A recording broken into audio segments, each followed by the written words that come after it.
nakapagsalita ka na ba? Ha? Nakinig naman yung prosecutor sa akin, di ba? Dismiss na ba yung kaso ko? I'm sorry, Charlene. Pero nakitaan ng prosecutor ng probable cause ang kaso. Ano? Anong probable cause? Di ba sinabi mo, walang proof, walang motibo? Yes, pero sabi ng piskal, hindi pa naman dito trial. Hindi kailangan ng kompletong ebidensya para makasuhan ka. Sila ay nakahandang ituloy ang kaso laban sa iyo. Hindi! Wala akong ginawang kasalanan! Charlene, calm down. No. Kailangan kong kausapin yung prosecutor, Han. Baka naman nabayaran siya. Baka may mga bagay siyang hindi nakita.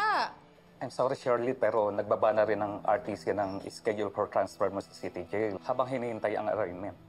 Kailan, attorney? Bukas.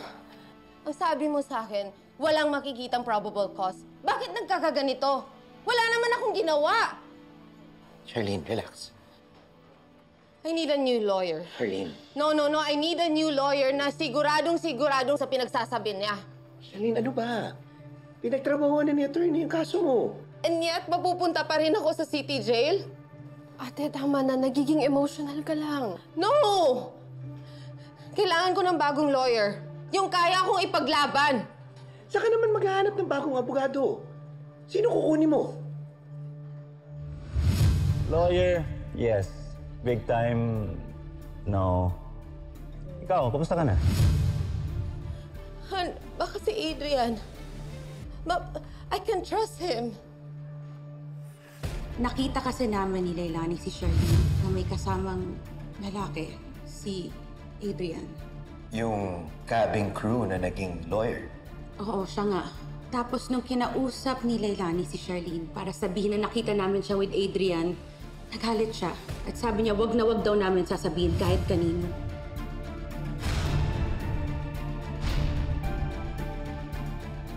Talagang may nahanap kang kapalit, no? Han, kaibigan ko siya. And I heard he's one of the best criminal lawyers in the Philippines. Baka naman matulungan niya ako. Yun ba talaga? O dahil close kayo? Han, ano pa? Magkaibigan lang kami. Magkaibigan.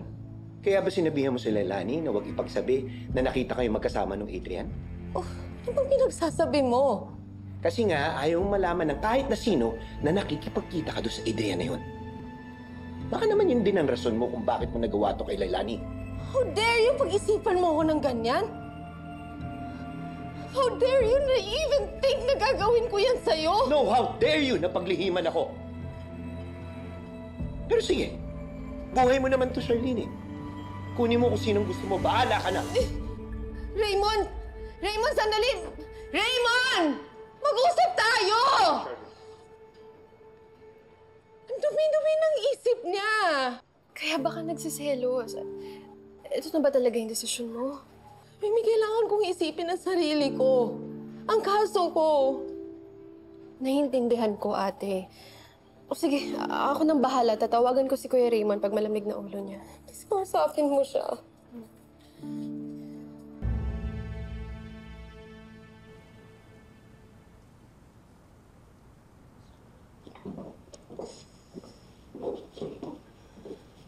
Ate. Mimi, kausap mo ba siya? Hahawakan ba niya yung kaso ko? Ask him yourself, ate. Adrian! Adrian, I need your help. Please, tulungan mo ako patunayan sa kanilang lahat na inosente ako. Hindi ko kayang pagtagaan yung buhay ni Leilani. Hindi ko magagawa yun. I believe you, Charlene. Kilalang kilala kita. Ikaw isa sa pinakamabait na taong kilala ko. Tutulungan mo ba ako? Pupunta ba ako dito kung hindi? Adrian, salamat. Maraming salamat.